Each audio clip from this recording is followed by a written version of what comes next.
watching the video, partnerships basically allow an NRO to work with a third-party organization to collaborate together on petitions or events.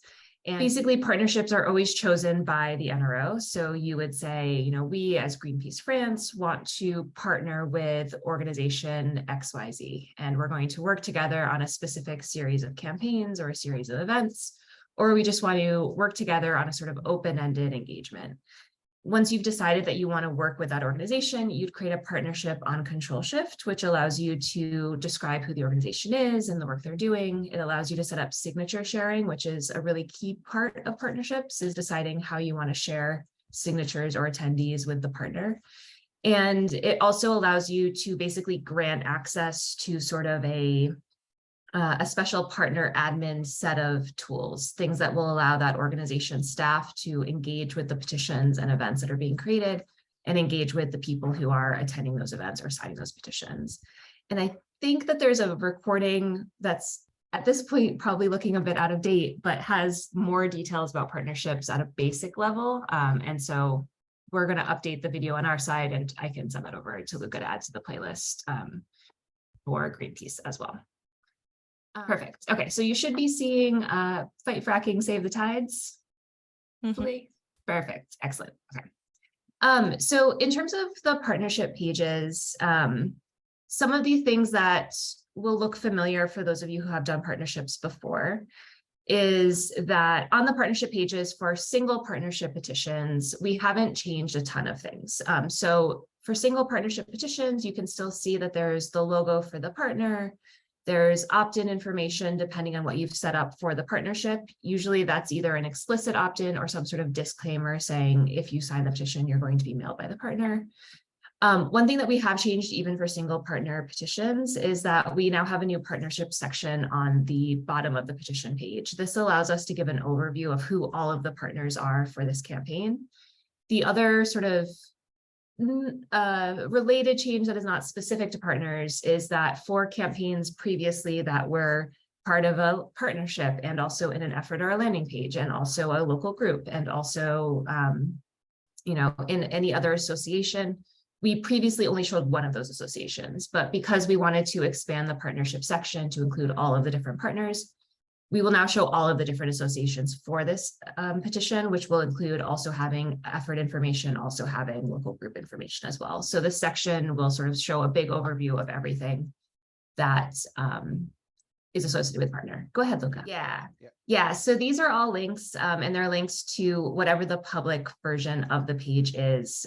So for this partner, it's a partnership hub page, which we're going to talk through the changes that have happened on this page. This other one that is listed as a partner is technically actually a local group. And so this will take someone to the local group where they can then see more information about who this group is and what they're doing, and then also join the group. So coalitions basically say that you can partner with multiple different organizations at once, and they can all collaborate together on a single petition. So that didn't used to be possible. It used to be one partnership per petition or per event, but now you can have as many partners as you want helping to collaborate with petitions and events.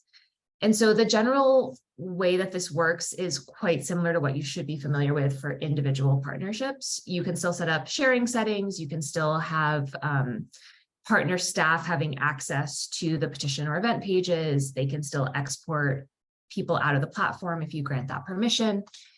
It just basically allows you to have multiples of these organizations all working together. So for this petition here, you can see that we're working with 3 different partners.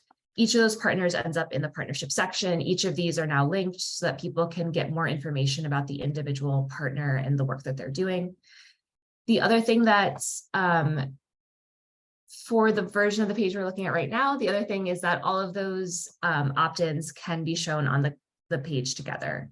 So for this petition, we've set up this demo site to say if we have multiple partners who are all opting or who are all collaborating on a petition, all of their opt-ins should roll up into a single opt-in so people can say, share my information with all of the partners or with none of the partners.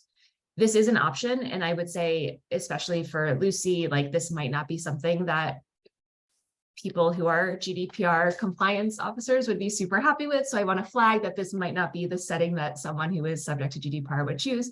I am not a lawyer. I cannot give you legal advice, but I would flag that that would be something that I would be asking my GDPR compliance officer. If you don't want to do the roll-up version, then you can just have all of the opt-ins show up. And so that's also, as you can see, if I click the see all as a supporter, I can then choose individually which partners I actually want to share my information with.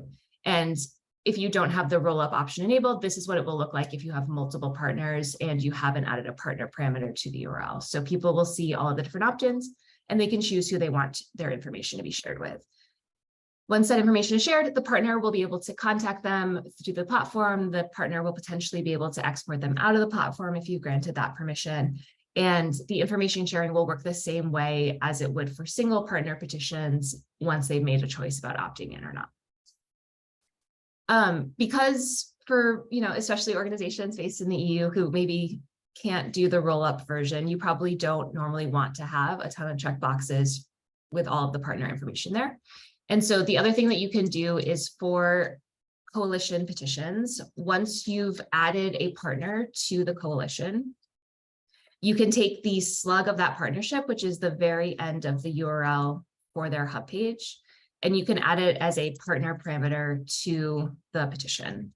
So that'll do a few things. One, it removes the other partner opt-ins. So the only one that's being shown is, in this case, the one for Wales Alliance. So they're the only ones who are able to collect signatures from this particular URL.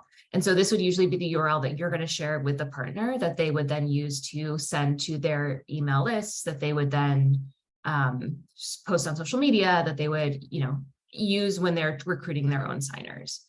And so that's one thing that will change. And the other thing that will change is they get this more prominent position. So this is something that we hadn't initially planned to also do so that they wouldn't be listed twice, but we had some feedback from organizations that were doing a lot of partner work about partners wanting to have a more prominent placement versus being further down the page. So this little place here for the partnership section, this will use whichever parameter is present in the URL if it is a coalition campaign and give them more prominence on the page. This is also linked. So if I come to this page as a supporter and I click this, I can then go back to the hub page and see more about them. And each partner will have their own parameter. And so you can switch this out. We have, in this case, we also have Frack Free Moon as a partner. And so I can switch that parameter around and then see the Frack Free Moon. It will use the default settings for that organization for signature sharing or opt-ins. While for this example, these are all like explicit opt-ins with checkboxes, the same is also true for disclaimers. So even if you're automatically sharing all signatures with one of the partners, and that's how you set up the partnership settings, you can still add a parameter to say only share with that specific partner, or if they're not the partner whose parameter is in the URL, they won't receive any of those signatures. So it does work with both explicit opt-ins and implicit opt-ins as well. Yeah. Hello. Sorry, is there a limit to the partners, number of partners? Not really. So you can add as many as you want to. The one couple of things I would say is one that there will likely be some people who land on this page without a partner parameter. And so if you have like 30 different partners, there's a chance they're going to see 30 different checkboxes, which is going to, at least for me, would scare me and make me less likely to sign. So that's one thing to consider. I would say for GP Philippines, like it's an option probably. Again, I don't know like local data privacy laws or how, if you are choosing to follow GDPR regulations or if that even fits in at all. If you were able to do the rolled up version, then I think that you have a lot more latitude on the number of partners that you could add. But there's no sort of technical constraint around how many you can add. Yeah. So we can definitely talk about events as well. All of the things that we're showing, I chose to do for petitions because most of you are doing petitions primarily, but you can absolutely do these for events as well. So this is a single partner event. Let me grab one that is a multiple partner event. Basically, with events, you can choose the same sharing settings that you have for petitions. And so you can see again that this is a coalition event now. So it's being sponsored by 2 of our partners. The sort of opt-in settings are exactly the same. So you can see this is the rolled up opt-in again, or I can click to see the individual opt-ins. The partner parameter will also work here. So you can, again, if you have, Seattle partner is the one who's sending around this link in order to collect attendees, you can give them a parametered URL, which would allow them to become a more prominent partner on the actual event page, as well as being the only opt-in option on the event RSVP form. And so they can definitely share that with their supporters to find attendees, and then they would be able to sort of not share their list with Wales Alliance, and also anyone who comes to this link and then clicks one of the sharing options would also include the partner parameter. So that's the other thing to know about the partner parameter, is that it does persist through the sharing step. So when someone goes to share, the partner parameter will stick around, and anyone that I then recruit as just a supporter of Seattle Partner would then also be potentially added to Seattle Partners list. And so that's how the list can also grow for those partner organizations. Yeah, I think that it's something that's not used by all organizations. So whether or not it's useful or whether or not you want to use it is completely up to you. For some organizations, they do use it. Basically, oftentimes for those organizations who do use it, they are sort of the largest organization in their coalition. And so they have the largest mailing list, and they just want to be a little bit more careful about sharing their full list with a smaller partner. And so they basically will say, like, we will blast out this campaign, and we will, maybe for some set of the list, maybe like for a quarter of our list, we're going to include your partner parameter so that supporters can opt into the partnerships mailing list and you can get those signers. But then for 3/4 of our list, which is maybe like millions and millions of people, we are not going to include the partnership opt-in, because we want to sort of, protect our list a little bit. I think that it's something that not all organizations do. To be fair, I think that I definitely understand why some organizations do it. I think it is a little bit, maybe not in the full spirit of partnership. So yeah, I think that it's something that I would recommend, like, really thinking about whether it's actually needed. But I also understand that, supporters are getting a lot of emails from a lot of people. They stop opening emails when they start getting more emails from even more people. And so wanting to sort of limit the number of mailing list people sign up on wherever possible is a concern for some organizations, certainly. All right, so we've talked about coalition campaigns, but I haven't actually showed you how to set up a coalition campaign, which is going to be a key piece if you want to use this. So the things to know about coalition campaigns is basically that no campaign is immediately a coalition campaign upon being created. So petitions and events will still be initially a single partner petition or event when they're going through the petition creation form. In this case, I've clicked the new partner button. If I created this petition, it would be tied to Seattle Partner and only Seattle Partner when it's first created. So only admins can decide this should be a coalition petition or this should be a coalition event. And the way that you can do that is basically, if you go to the petition page, click admin, and then scroll down to the association section. This will show you the current partners, and this is where you can add additional partners. And so the process for adding additional partners is the same as it has always been, where you just complete the URL for the partnership. And so once you've completed that URL, you can click confirm, and that will then say, this is now another partner on this petition. It'll immediately update the petition so that it now has the coalition information. And this is something that you can do sort of at any point in the campaign. The thing to know about partner subscriptions is that we never subscribe people who have taken action before the partner was added. So even if you're adding a partner who you don't have an explicit opt-in for, who you're set up to automatically share all signature with, we won't automatically share those historic signers because they didn't see any sort of disclaimer or any sort of warning that their information was going to be shared. So you can add partners at any time, and they will then have the option of either automatically receiving or seeing an opt-in for that partner going forward. So you don't have to worry about historic sharing there.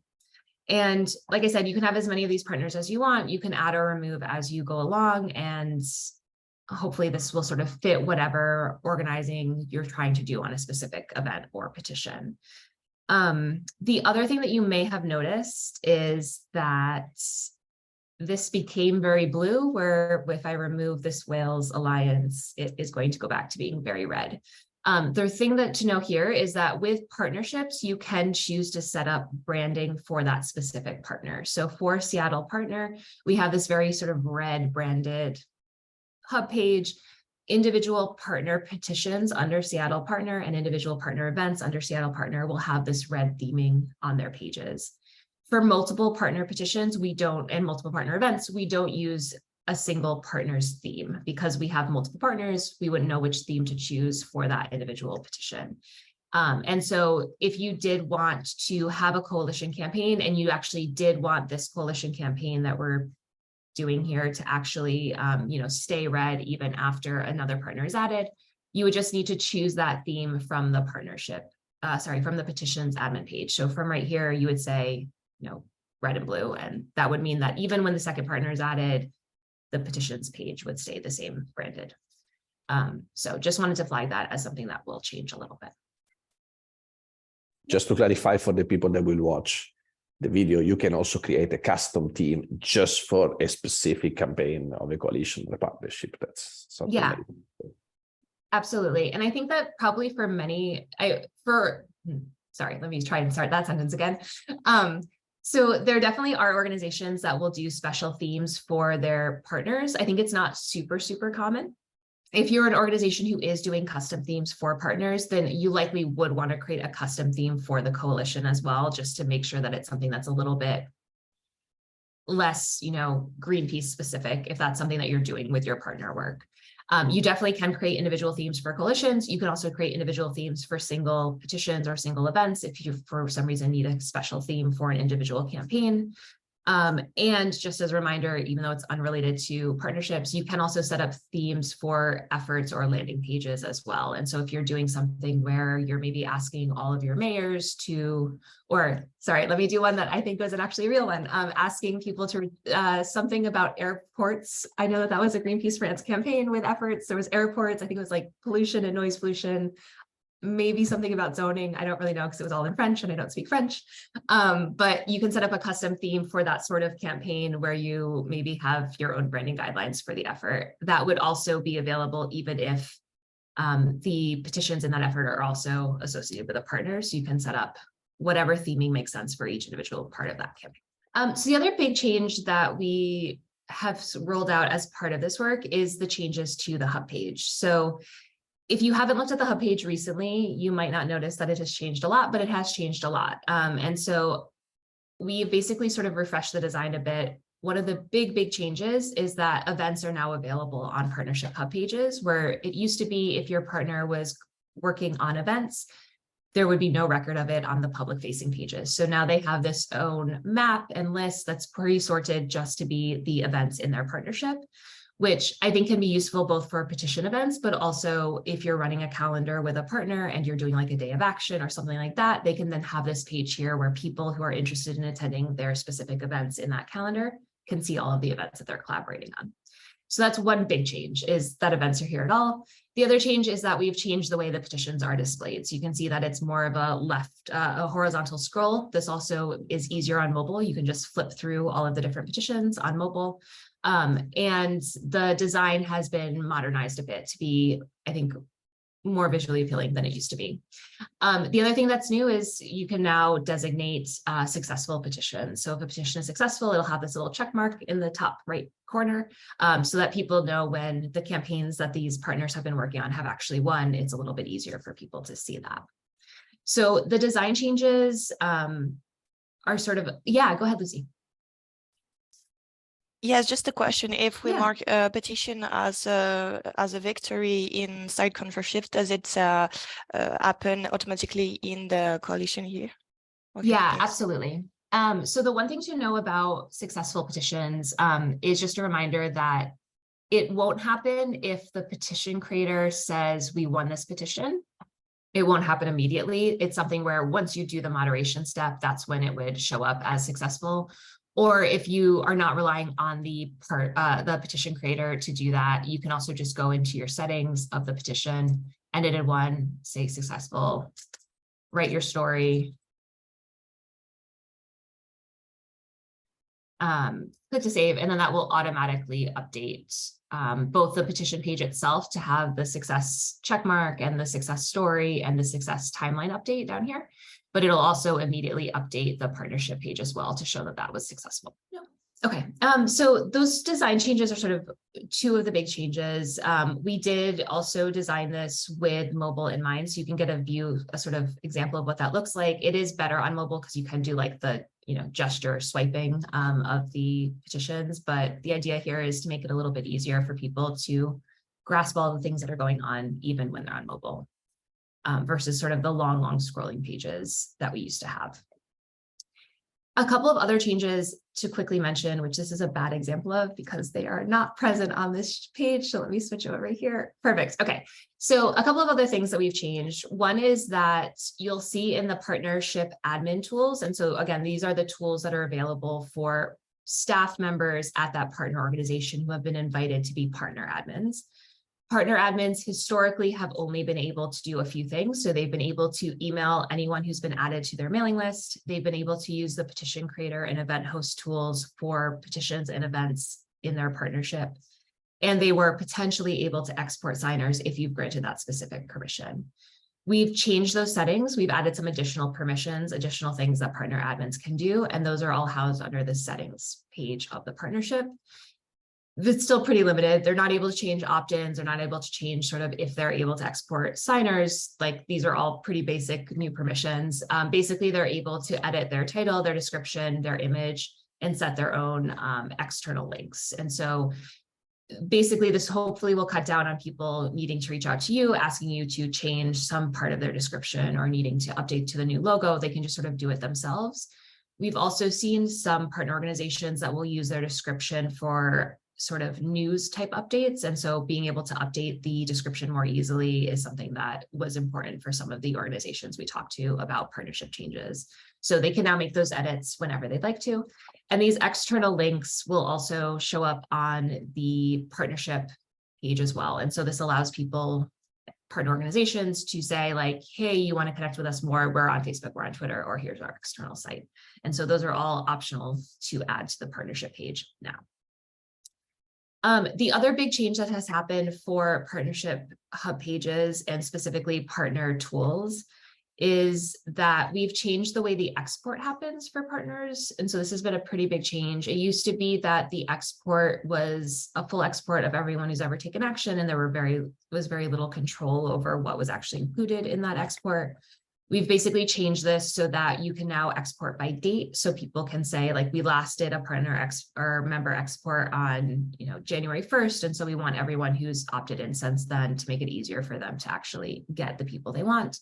Or they could say, we had a campaign that was running between January and April 2019, and we don't think we ever actually got those people. And so we want to do a January to April 2019 type of export. And so, yeah, I think this can make it a little bit easier for partners who are, trying to manually shuffle CSVs and make sure that they're not doing anything weird or having too large of CSVs when they're trying to use them. The other thing that we've done is we've actually changed some of the columns that are included in the export, and we've provided more detailed descriptions of what these columns are so that hopefully they're not coming to you wondering what these different things mean. And so the big change here is one that seems like a super obvious thing we should have done, and it was a weird thing that we didn't do. And that's the created at and created at date. So it used to be that this was the first time the person who ended up on their mailing list took action with ControlShift in your instance. And so it didn't necessarily mean it was when they were opting into the actual partnership. This is now the date of the action that led to them being in the CSV. So it makes it easier for partners to sort of sort and see who's coming in newly, who's been there for a while, and do analytics in that way. And so that's sort of one of the big changes. We've also removed some columns that just weren't useful for partners. It didn't really make sense for them to have access to things like an ID that wouldn't mean anything, that they couldn't really use for anything, that was only helpful if you were going to also send them other details to help them match actions to other actions. So we've removed those as well. And hopefully this will make it easier for partners who are able to do the export to actually get this information into their main mailing tool and to use this information in helpful ways. And so that's another change that your partner admins may notice as they start using the tool. You can also now filter the partnership list and sort the partnership list. One that I would mention as potentially being useful is the last campaign started last admin login. If you are doing work with partners and you want to make sure that, you know, this partner, maybe they used to do a lot of petitions and they haven't really done anything in a while, and you want to know what's going on there, you could check to see, like, has anyone logged in the last few months? Should we be talking to them about finding a new point of contact? Maybe the person that we were previously talking to has left. So you can do these different filters to try and find the specific partners that you're interested in finding. The other pieces here, again, they're sort of limited, but you can see that some of these screens have been updated in the background. I think that the main things that we were trying to accomplish here, which hopefully you'll see, is basically just making it easier to do the partner work. I think that for many organizations, and I think that Greenpeace is part of these many organizations, like, doing coalition work is something that is becoming even more of a priority than it used to be. And sort of working in coalition with other similar organizations is an important part of the organizing plans for many of our organizations. And so we wanted to make that a lot easier. And we also wanted to obviously support these coalition campaigns, these multiple partner petitions or multiple partner events, and make it possible to really collaborate easily with a lot of different organizations at once on whatever you're trying to do.